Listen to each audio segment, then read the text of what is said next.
Well, as far as brains go, I got the lion's share, but when it comes to brute strength, I'm afraid I'm at the shallow end of the gene pool.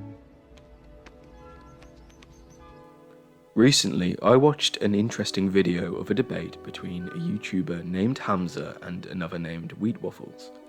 Hamza specializes in self-improvement, and Wheat Waffles offers very in-depth breakdowns of facial attractiveness using raw data and statistics. I am not interested in the topic of this debate, however, but rather how the intellect can fail in the face of real-life experience. The intellect is one of the aspects of openness to experience in the Big Five personality model. It is not to be confused with IQ. People that score high in intellect are obsessed with the pursuit of ideas. It is where the term intellectual comes from. The intellectual is naturally gravitated towards the acquisition of knowledge, and this can be done through data and statistics. The problem with being hyper-intellectual, however, is that it can often turn you bitter, resentful, and shut you off from ideas that may help you. Can you become a high-value man? Yes. How can you become a high-value man? We could break it down into looks, money, status, and game, and I believe you could level up all four of those. To what degree? Pretty significantly. Pretty significantly? Okay. So where did it go wrong for this guy then? All right, so we got a picture of a pretty muscular guy who's... Can the audience see that? Will it come up on the video now? It will, yeah. But it's just for the listeners who are listening on Spotify. He's pretty jacked, V-shape of a body, bald head, kind of like a pretty unattractive face. Probably, if we had to rate him, what would you say? 3 out of 10 face? 3, yeah. Yeah. Is he a high-value man? Off the bat, in the debate, you can tell that Wheat is probably someone that scores very highly in intellect. The main back of his arguments is facts and figures. We've got the data on our side. 95% of Tinder likes go to the top 50% of men. Yeah. Yeah. And he's well below in that bottom 50%.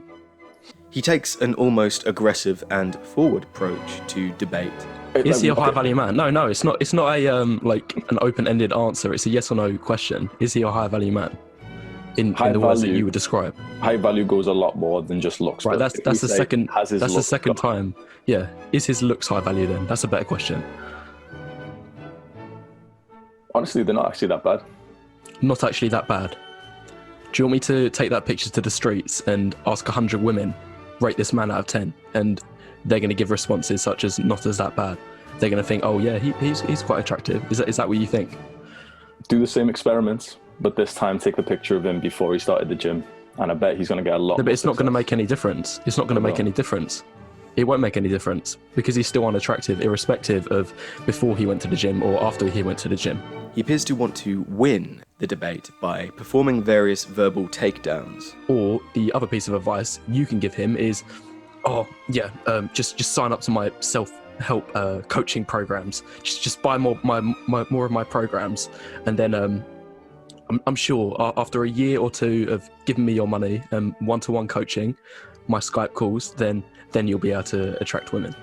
One of the things that stood out to me was this clip here, where Wheat claims that gaining muscle would not affect his luck with women. How many matches do you get a day? None. There you go. And you're above average. No, but I'm above average in looks. I've spent hundreds of pounds getting professional photographs taken in a variety of environments.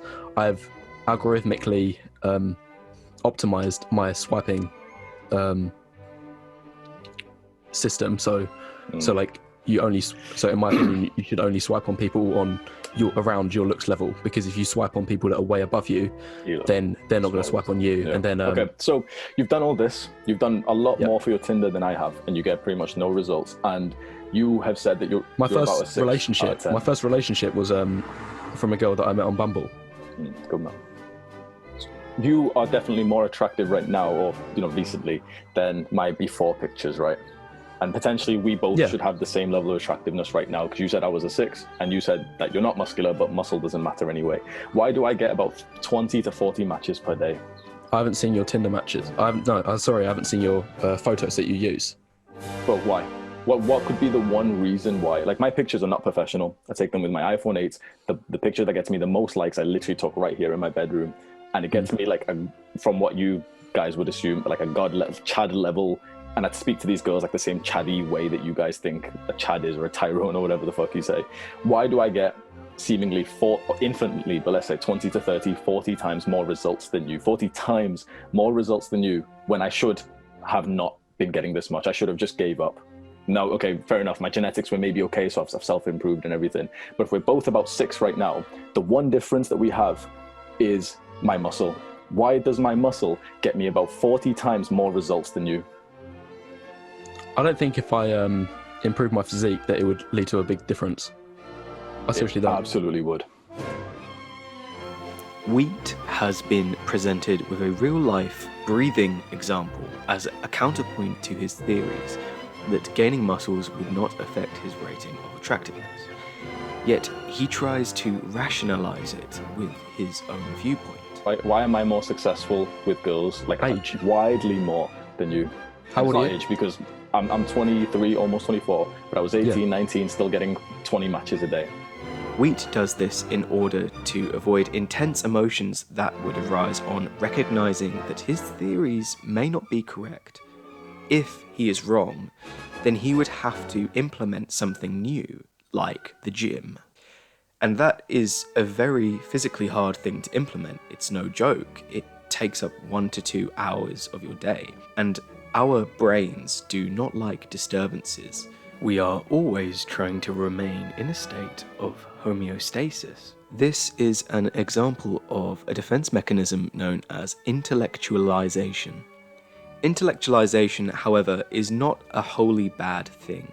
It is used in psychotherapy to help patients deal with overwhelming emotions that may come from discussing their problem. Things like trauma can be broken down into rational talking points, rather than them reliving that experience. Now, Hamza doesn't seem to have as many facts and figures to back up his claims, but what is it about him that makes him more likable in that debate than Wheat? Hamza remains a calm, even tone through the debate. He appears unfazed by off-comments made by Wheat. It is also very obvious that Hamza came into the debate with a completely different mindset. Hamza treats the debate more like a discussion.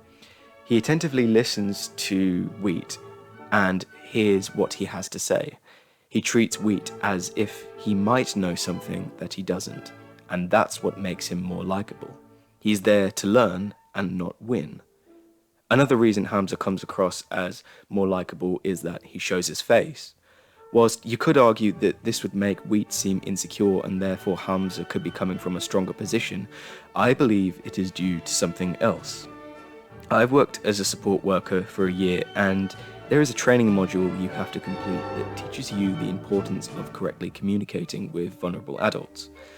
There is a widely used chart that explains that what you say is actually pretty insignificant to how you say it. By not showing your face in a debate, you are basically handicapping 93% of your communication skills, which can make a huge difference in audience perception.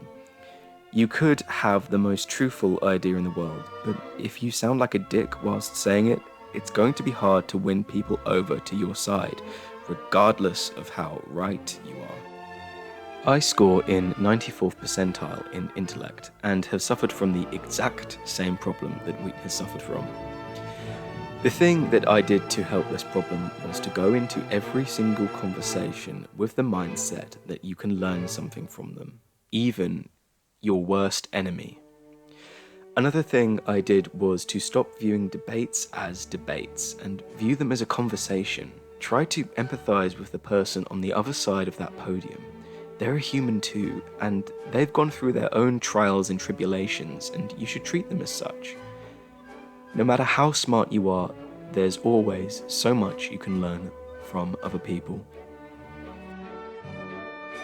That it's not worth putting in the amount of effort.